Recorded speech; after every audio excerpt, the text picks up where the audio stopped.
Hello guys, in this video I'm going to show you how to shoot HDR photos on the Insta360 Go camera.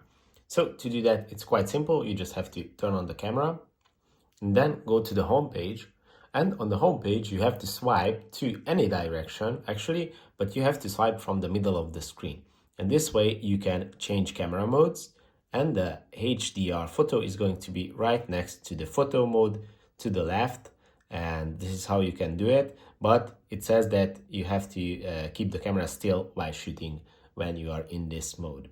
So you just have to tap on it, and after that you can set all the settings for this type of image. You can set your timer, the aspect ratio, and the lens mode as well. So the linear is a more it's not too wide of an angle, and the ultra is the ultra wide.